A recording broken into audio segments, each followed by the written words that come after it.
ನಿನ್ನ ಕುರುವಂಶದ ಬಾಳಿಗೆ ನಾನೇ ಕಣೋ ಯಾಗಲೇರಿದ ಶರಿ. ಗೌರವೇಶ್ವರ, ನನ್ನನ್ನು ನಿನ್ನ ಹಿತೈಷಿ ಎಂದು ತಿಳಿದೇನು? ನನ್ನ ಸಲಹೆಯನ್ನೇ ಕೇಳ್ತೀನು.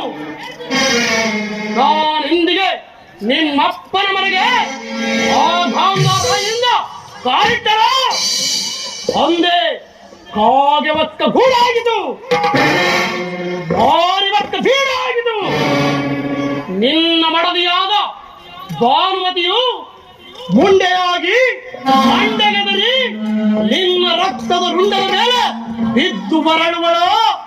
ಅಂದೇ ಕಣ ಈ ಶಕುನಿಗೆ ಶಾಂತಿ, ಮನಶಾಂತಿ, ವಿಶ್ರಾಂತಿ. ಗೌರವೇಶ್ವರ, ಶಕುನಿ ಎಂಬ ಅಕ್ಷರದ ಅರ್ಥವೇನಾದರೂ ತಿಳಿದಿದೆಯೇನೋ ಮೂಢ?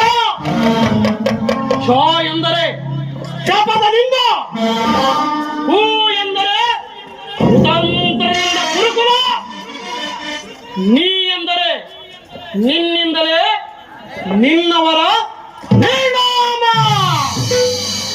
ಈ ಶಕುನಿಯಿಂದ ಕುರುವಂಶ ನಿರ್ನಾಮ.